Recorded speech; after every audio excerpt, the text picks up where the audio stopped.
지난주에 22대 국회가 개원하지 않았습니까? 네, 이번 그래. 22대 국회에서 최대 쟁점 뭐 여러 가지가 있겠지만 제가 바라보는 주시장과 관계된 내용에서의 최대 쟁점은 세제 개편 그렇죠. 내용일 가능성이 큽니다. 대통령실에서도 뭐 그런 관련된 얘기들이 있었고 이번에 이제 기업 밸류 프로그램이 작동하면서 가장 주요하게 그 판단이 되고 있는 기업 지배주주 요건 완화, 요게 이제 주시장에 가장 큰 내용으로서 영향을 줄 만한 흐름이기 때문에 관련한 내용을 기반으로 해서 어떠한 종목들이 또 앞으로 시장에 어떤 영향을 줄지를 한번 판단해보는 내용을 한번 살펴보도록 하겠습니다.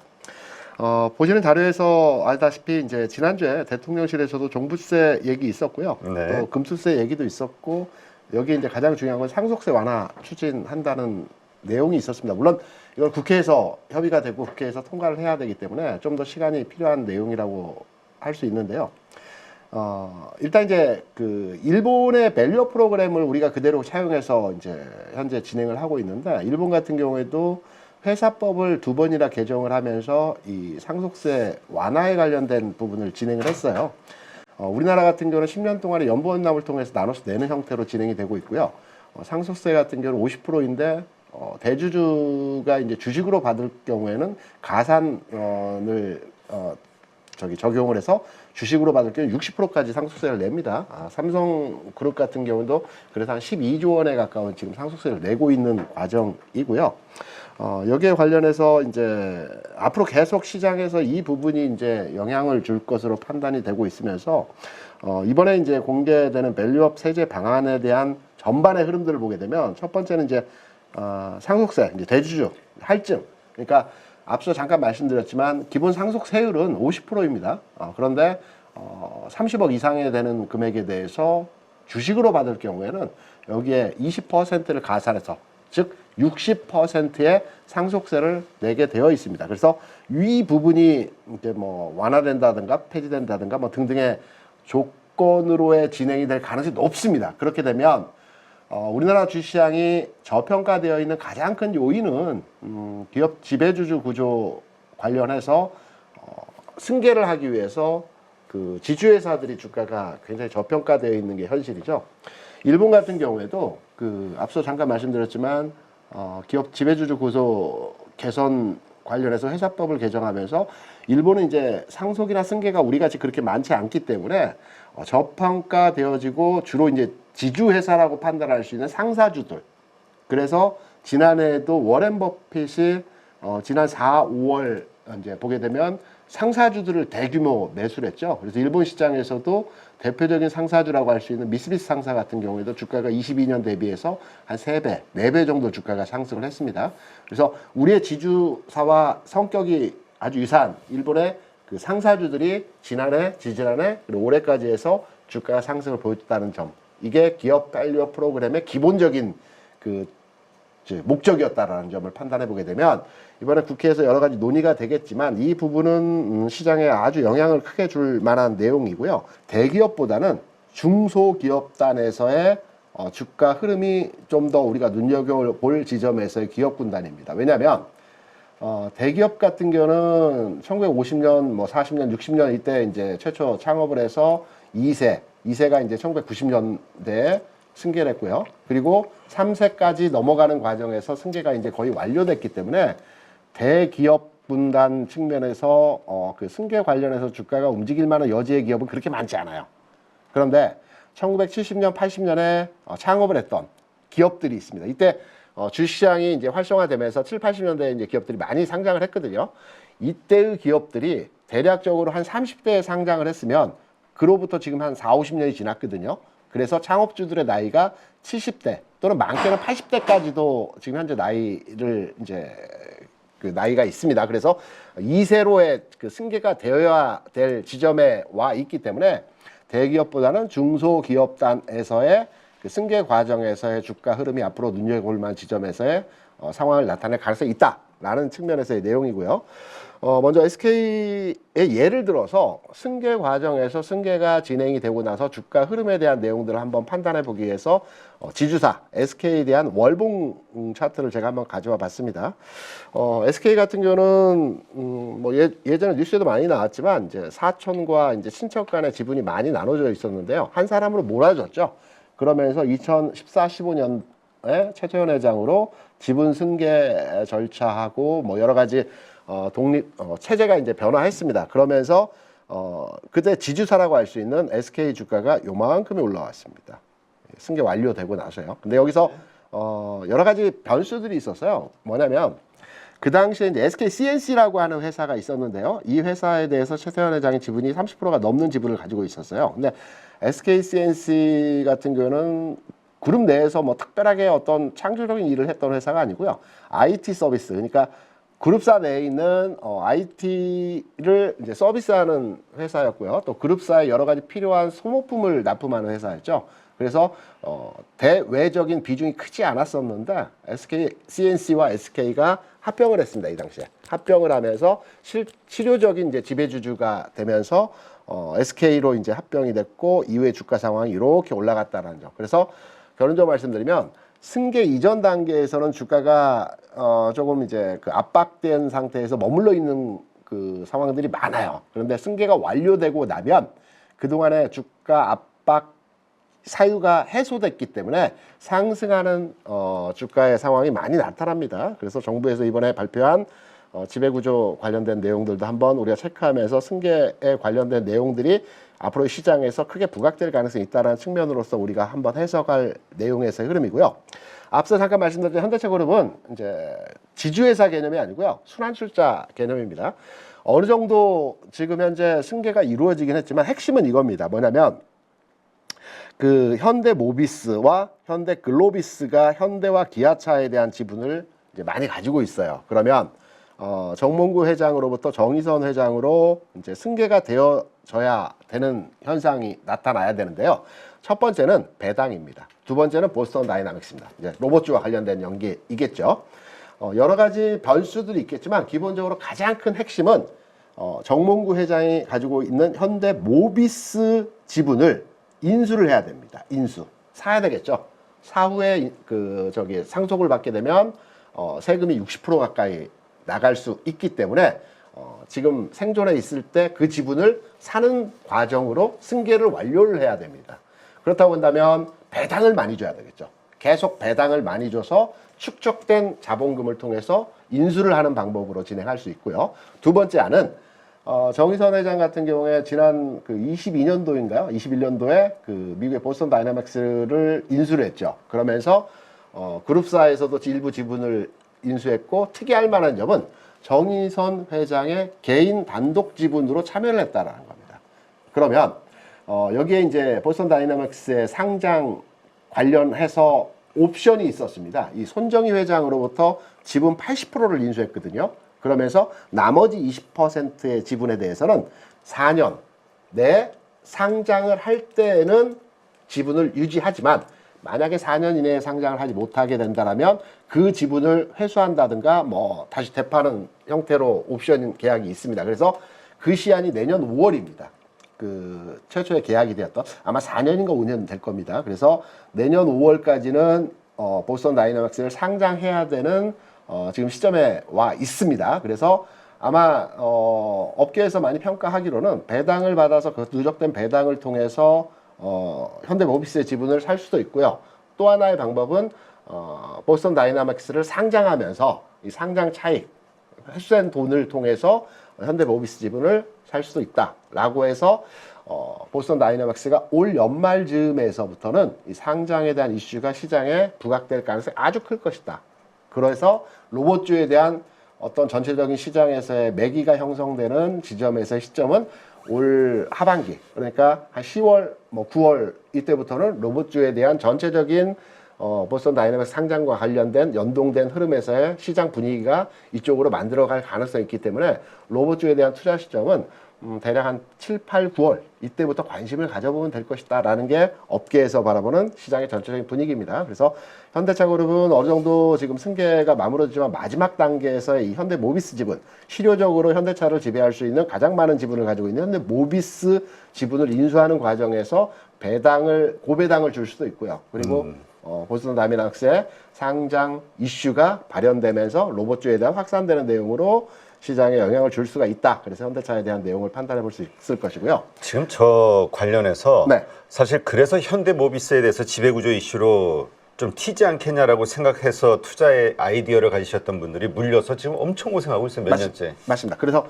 현대모비스는 올라가야 되고 현대차는 올라가지 말아야 되고 이런 과정으로 주가 해석을 이제 많이 했던 부분인데 그런데 현대모비스가 주가 아직 안 움직이고 있죠. 아마 인수를 할 가능성이 있다라는 측면으로 접근하기 때문에 이게 사실 어떻게 보면 말이 안 되는 얘기인데 네. 그냥 한국적인 시장의 입장에서는 그냥 지분 구조, 그러니까 승계 구조가 완료되면 그때 튈 것이다로 생각하는 분들이 많더라고요. 현대모비스를. 그렇죠. 그런 완료되면. 목적으로 이제 생각을 했던 게 현대모비스와 현대글로비스가 합병되는 그 시나리오로 이제 판단해서 접근했던 부분들이거든요. 근데 또 다른 면에서는 이제 인수를 할 수 있다. 사전에 인수를 할 수 있다는 내용이 시장에서 이제 흘러다니는 내용에서의 흐름이고요. 제가 관심 있게 보는 내용은 하나그룹입니다. 하나그룹 같은 경우는 굉장히 저평가되어 있습니다. 지금 뭐 PBR 같은 경우 0.3이 안 되고 있고요. 자회사들이 돈을 잘 벌기 때문에 에어로 스페이스라든가 뭐 기타 하나그룹에서 최근에 주가도 그렇지만 최근에 돈을 잘 벌고 있죠. 그런 반면에 지주회사라고 볼 수 있는 하나 같은 경우는 PBR이 0.3밖에 되지 않습니다. 이런 반면에 전체적인 주가의 상황 또한 굉장히 지금 침체되어진 상태에서의 흐름인데요. 우리가 눈여겨볼 만한 점은 이제 하나그룹 같은 경우는 김승현 회장이 아주 오래전 제가 기억하기로는 제가 이 시장에 들어오기 이전입니다. 제가 기억하기로는 한 29살, 30살 나이에 이제 승계를 받았죠. 집안의 뭐 여러 가지 내용으로 인해서. 그래서 지금 40년이 넘게 그룹을 이제 진두지휘하고 있습니다. 그 이제 3세라고 할 수 있는 김동관 부회장이라든가 그 아래 동생들 같은 경우에도 지금 나이가 39, 40 됐습니다. 그래서 김승현 회장이 지금 아마 70대 중반으로 알고 있는데요. 이제 승계에 대한, 하나그룹이 승계에 대한 부분이 지분구조 측면에서의 진행이 될 가능성이 높다라고 지금 현재 시장에서 내용이 나오고 있습니다. 제가 자료를 정리한 내용이 있었는데 그건 빠뜨린 것 같습니다. 지금 현재 하나그룹의 이제 계열사 간의 흐름을 보게 되면 김동관 부회장과 그 자녀들이 가지고 있는 절대적인 그 기업이 장외 기업입니다. 하나에너지고요. 이 하나에너지와 지금의 한화가 합병할 가능성이 있다라고 합니다. 하나에너지는 우리가 잘 아는 이원이라든가 갤러리아 뭐 등등등 회사와 지분 구조가 이제 형성돼 있죠. 그래서 하나에너지 비상장 기업과 하나가 상장하고 이 상장 과정에서 지분을 절대적으로 지배할 수 있는 지분을 가질 수 있다라는 측면으로서의 해석하고 있기 때문에 하나가 주가가 최근까지 해서 기업 가치 대비해서 주가가 안 움직이고 있다는 측면으로 많이들 해석을 하고 있습니다. 여기 보시는 차트는 지난 2006년부터의 주가인데요. 다른 기업들 같은 경우는 뭐 팬데믹 이후라든가 그리고 시장에서 전반의 흐름에서 오르고 내림의 주가 부침이 많이 있었어요. 근데 하나 같은 경우는 최근까지 해서 한 3, 4년 동안의 주가 상황을 보더라도 지금 가격에서 그대로 머물러 있죠. 기업 가치 구조 측면에서는 계속 상승하고 있는 측면의 내용이 있음에도 불구하고 이러한 부분들은 승계 과정에서 진행이 나타난 이후에 주가가 상승할 가능성이 높다라는 측면으로 판단이 되기 때문에 그 시점이 거의 시기적으로 거의 다 도래했다라고 판단이 되고 있습니다. 길게 보면 한 2년, 짧게 보면 한 1년 이내에 어떤 그 합병과 승계에 대한 내용들이 진행될 가능성이 있다라는 내용으로서도 해석이 되고 있기 때문에 한화 주가적 측면에서 지금은 계속 그 현 가격 수준에서 머물러 있긴 하지만 미래 가치를 판단해서 우리가 접근을 해본다고 한다면 승계 이후의 주가가 어떤 그 흐름이 진행될 가능성이 있다. 그래서 승계 얘기가 나올 때 한화에 대해서도 좀 관심을 가져볼 필요가 있다라는 측면으로 해석이 되고 있습니다. 워낙 저평가되어 있습니다. 삼성전자가 5월 24일 날 로이터에서 이제 HBM 관련된 이슈에 기사가 나왔고 그때부터 외국인들이 2020년 이후로 역대급 제가 큰 매물이 나왔다라고 요 5,600을 찍혔을 때 말씀드렸는데요. 그 다음에 7천억은 2020년 이후에 일별 기준으로는 10번째로 큰 매도 규모가 나온 겁니다. 그래서 만만치 않은 매도 규모가 나왔고 어쨌든 외국인들은 삼성전자의 HBM에 대해서 잘 대응을 하지 못하는 부분에 대한 실망감이 매도로 비중 축소로 지금 이어지고 일부 영향을 주고 있다라고 보는 게 맞을 것 같고요. 자, 다음에 이제 지수는 그럼 6월 달 어떻게 될 거냐? 결국에는 삼성전자가 200일선까지 지금 주가가 빠져 있는데 바닥에서 좀 200일선이라는 지지 구간에서 토끼처럼 좀 튀어줘야 됩니다. 지지 라인에서는 튀어줘야 되고, 자, 그 다음에 이제 몇 개 뉴스들을 체크를 좀 해드리면, 일단 AI 전력난 이야기는 계속 나오고 있습니다. 그래서 요즘은 AI가 우리 반도체 중심보다는, 그죠? 이 데이터 센터로 인해서 전력에 대한 이제 공급원 부족 이 부분으로 확산이 돼서 여기 관련된 내용들이 계속 주를 이루고 있다라고 보시면 될 것 같습니다. 지난번에 제가 이제 그 말씀을 드렸던 것 같아요. 전력에 대해서 원전은 당연히 이제 중장기적으로 가야 되는 방향을 맞다. 다만 기간이 많이 걸린다. 태양광과 풍력은 뭐 간헐성이라든지 일부 이런 이슈들이 있다. 결국에는 그러면 우리가 화석 연료를 쓰는 석탄, 그다음에 LNG 같은 가스, 이런 부분들이 석유, 그죠? 당분간은 이런 발전소들이 같이 가야 된다라는 말씀을 드렸고, 석탄 화력 발전소들이 은퇴 시기를 늦추고 있다, 뭐 이런 내용들이 나오고 있네요, 그죠? 그래서 이런 부분들이 앞으로 석탄 가격이라든지, 뭐 예를 들어 석탄 가격이 좀 올라간다, 그럼 우리나라에서는 이제 상사 관련된 인터내셔널, LX 인터내셔널이라든지 뭐 이런 기업들한테 또 자극을 줄 수 있는 그런 요인들이 되겠죠. 그래서 그런 부분들까지 시세가 어떻게 연결되는지를 한번 봐야 되고, 최근에 지난번에 한번 반짝 오르다가 주가가 어떻게 되는지 위치를 한번 볼까요? LX 인터내셔널 같은 경우, 네, 지금 이 지난 5월 20일 날 양봉을 하나 크게 만들어냈고, 그 양봉의 중간까지는 다 일단 가격 조정을 받았네요, 그죠? 그리고 21선 부근에 좀 위치해 있는 모습인데, 석탄과 관련된 뭐 이슈들이 좀 생긴다, 그죠? 그러면 LX 인터내셔널 관련된 부분들을 시장에서는 주목할 수 있는 후보군 중에 하나가 된다 정도 체크를 해두시면 될 것 같고요. 자, 그 다음에 이제 반도체 빅샷들이 대만이죠. 네, 대만에서 열리는 행사에 줄을 세웠다. 뭐 젠슨왕이 뭐 이런 이야기들이 나오고 있습니다. 인공지능 AI PC 요즘 기대감이 좀 크게 만들어지고 있는데, 대만의 컴퓨텍스 2024에 이제 관련된 뭐 여러 행사 우리 CEO들이 모인다라는 그런 부분들입니다. 여기에서 이제 어떤 내용들이 이제 펼쳐질지를 봐야 되고, 또 젠슨왕이 어떤 이야기들을 하는지를 우리가 봐야 되는데, 그 관련된 기업들 중에서도 최근에 가장 이제 에너지가 강한 종목은 저는 이 블랙웰 관련해서 벤더로 시장에서 주목을 하고 있는 지주회사 두산이 저는 뭐 그래도 가장 강한 종목이 아닌가라는 생각입니다. 지금 이렇게 서 있죠. 다른 종목들 대비해서.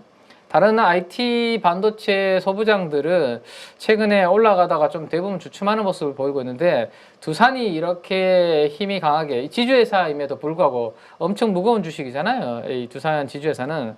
예전에 요거 보시면 요때 한번 움직였던 부분은 두산 로보틱스 상장 기대감으로 움직였다가 상장되기 직전에 다시 다 반납을 했다가 힘들었는데, 최근에 이제 신고가를 돌파한 이유는 엔비디아 블랙웰 관련해서 밸류 체인으로 두산의 이 CCL 동박적층판이 이제 들어간다는 그 모멘텀이 부각이 되고 있고, 지난번에 제가 이 자회사 관련된 조직도를 보여드리면서 두산의 자회사 밑에는 최근에 가장 뭐 AI 전력 이슈로 주목을 받고 있는 두산 에너빌리티, 그 다음에 연료전지 쪽을 하고 있는 두산 퓨어셀, 뭐 이런 기업들이 밑에 있기 때문에 상대적으로 뭐 자회사에 대한 모멘텀도 받고 있다라는 말씀을 드렸었습니다.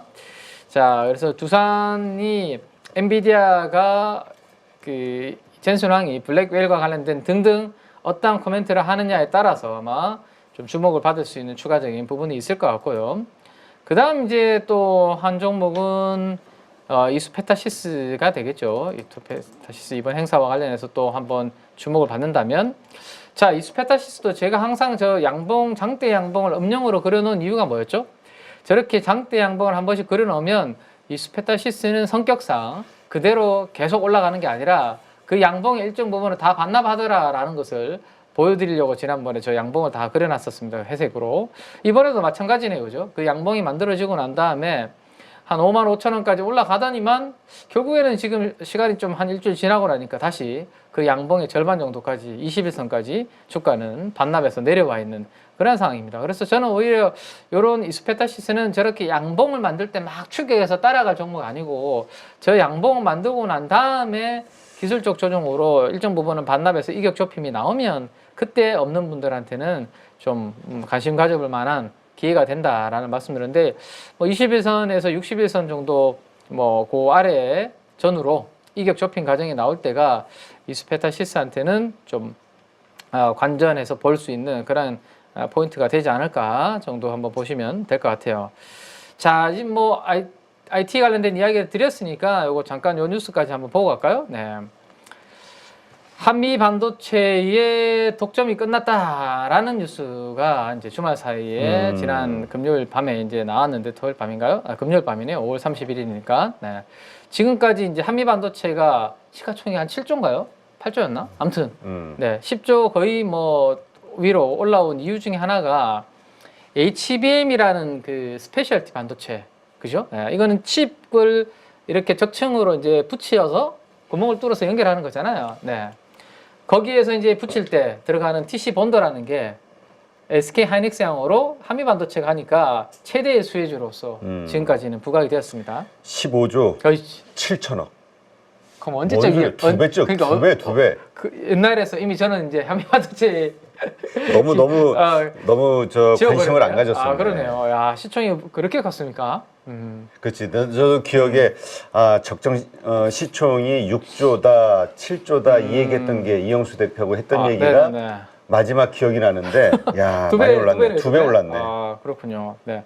어쨌든 15조 정도 된다라고 말씀하셨는데 그 15조 정도 되는 시총에는 독점이라는 부분이 저는 녹아져 있다고 생각되거든요. 그죠? 뭐든지 우리가 유일하게 할 수 있는 회사다. 뭐 이러면 이제 시장에서 당연히 주목을 받을 수밖에 없고, 더군다나 AI 시장으로 인해서 엄청나게 크게 성장하는 이러한 HBM 쪽에서 유일하게 하고 있는 TC 본더이기 때문에 그런 부분들을 받아왔는데, 하이닉스 입장에서는 조금 부담스럽죠. 그죠? 솔벤더를 한 명을 가져가기는, 한 기업을 그렇죠. 가져가기. 결국엔 2원화 아니면 3원화를 하고 싶을 것이고, 그 후보군으로서 계속 이야기 나왔던 기업 중에 하나가 바로 하나그룹 자회사인 하나정밀기계가 거기에 대한 이야기가 예전부터 있었는데요. 지금 TC 본딩 평가 장비 2대 입고 계약을 했다.